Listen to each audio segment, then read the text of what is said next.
Okay, so this video is going to be, really direct and to the point. I'm going to talk about my lawn care plan throughout the season and kind of what I do specifically for beginners. This is my choice, what has worked for me and my lawn, and obviously you can tailor it to fit your needs, and what your lawn needs might be different than mine, or what you find might work for yourself might not work for somebody else. So this is just what I do, and take it for what it is, but this is kind of what I do. So mid-March, of course, I get all excited about it, right? I'm sure a lot of you are, especially cool season lawns. You have some long winters. So we're in mid-Michigan, and the winters can be harsh and very unpredictable at times. So it all starts for me in March, right? So I take an initial assessment of the lawn. You're gonna get some snowy days here and there, and you get some nice days. So it does give you the opportunity here and there to get out and take a look and see what's going on with your lawn. See if there's any problem areas that you may have noticed throughout the fall that you wanted to take care of in the spring.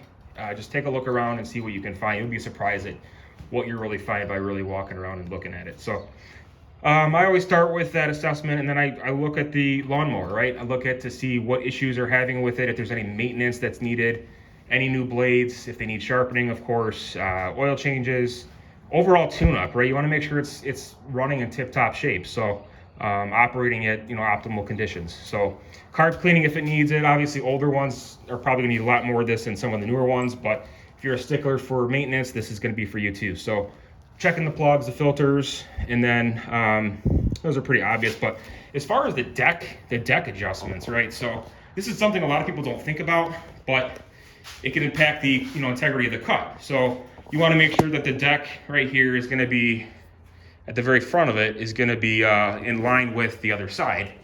So measure it for height, make sure you have everything ready to go, because that can impact your cut.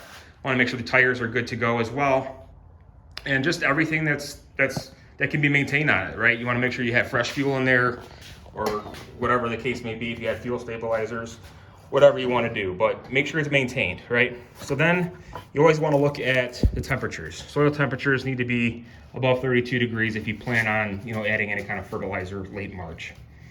So what I did this year, I added I did a video on this. I did half a rate of triple 19 fertilizer because it's a well-balanced dose. And with the soil test that I did that late February, so it does take a little bit to get in, only about a week, but I wanted to identify exactly what fertilizers I needed. I didn't do one the last couple of years, so I thought it was time to do that as it's starting to improve slowly. So certain things I wanted to take a look at. And then as far as the fertilizer, I did a well balanced. That's typically the best you can do, having a little bit of everything in it going into the growing season. And then I do it at half a rate. Okay, I don't want to shock the lawn, right? So I want to get it in, I want to just wake it up gently, right? So I do half a rate, and then I did 3 weeks later. We're already going to be into April here. So as you can see, mid to late April, we're looking for soil temps between 50 to 55. In April, I like to do a light dethatch in certain areas that have gotten snow that's kind of matted down some of it, or some areas from the fall that maybe you weren't taken care of. So I had some light dethatching to do. You could do an aeration if you need to, but obviously it's better for the fall, but spring is okay too. And then also I did my half rate here. So that was the same fertilizer I use, a triple 19. You can use that as well. If you want to do a half rate, or if you want to just put a full rate down, that's fine too. Whatever works best for you. I find it a little bit more beneficial to do it in half a rate. So I look for, as far as fertilizers, you want to look for high phosphorus, as it can help with new lawns, or seeding to help sustain that root growth and support for the beginning of the growing season, right? So you also want to have some high potassium that's going to help overall strength of the plant. Okay, so now as we keep going along, we're getting into May, and then obviously it's getting a little bit busier in the season. Growth is at top notch here, so you want to take another look with what the lawn's doing, because a lot changes from April to May, right? You have some weeds that are coming in, different growth patterns, things like that. So you want to take another look around your lawn to make sure you have everything you need. This is a good time for some organic fertilizer, some Alorganite, or some other options as well. Or if you choose to, you could also do the weed and feed. I don't particularly use the weed and feed, but that's another option that some of you might want to try.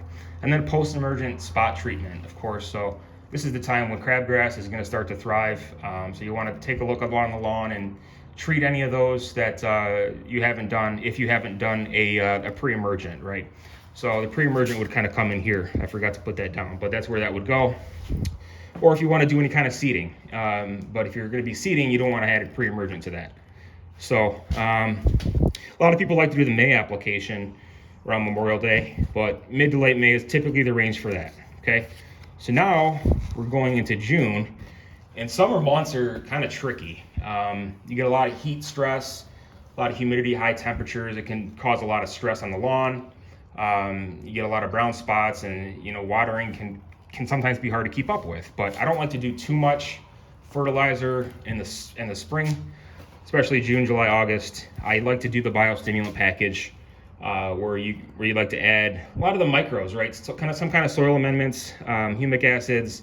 The liquid aerate can help with liquid aeration, so that it will help absorb the water and the moisture that's on the ground, right? So help get air and water and nutrients down into the soil.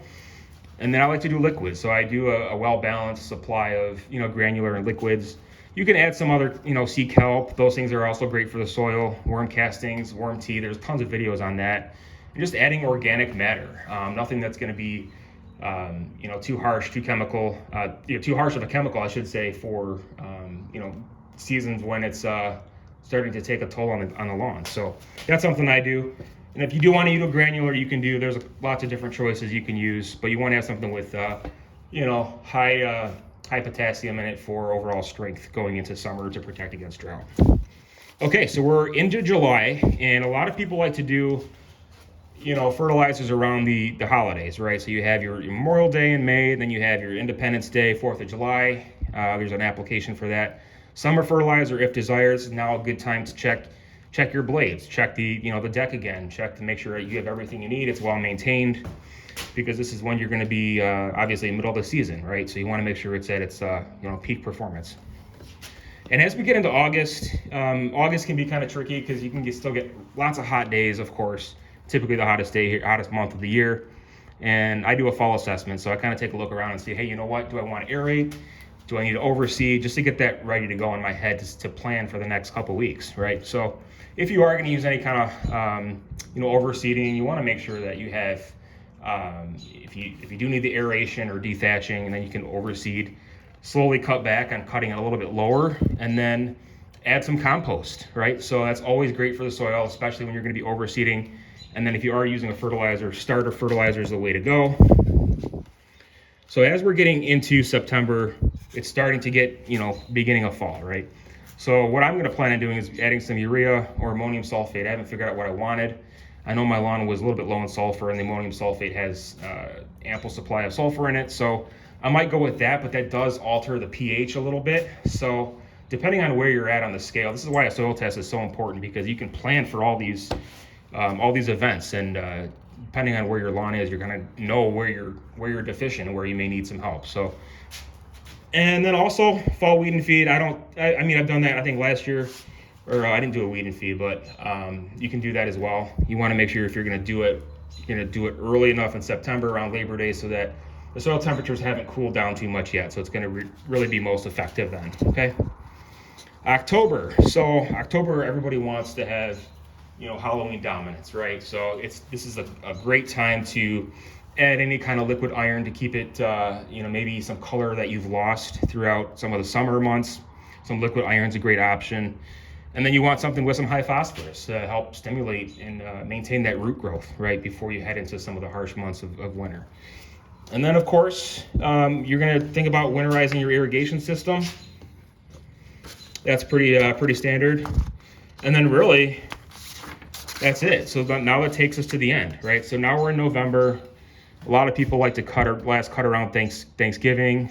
Sometimes I go into December, first week or two. It just depends on temperatures, things like that, and where it's at with growth. But I like to do a nitrogen blitz, right? Add a ton of nitrogen to the soil, and so it helps withstand some of those harsher, colder temperatures throughout winter, and can defends against some of that stress, right?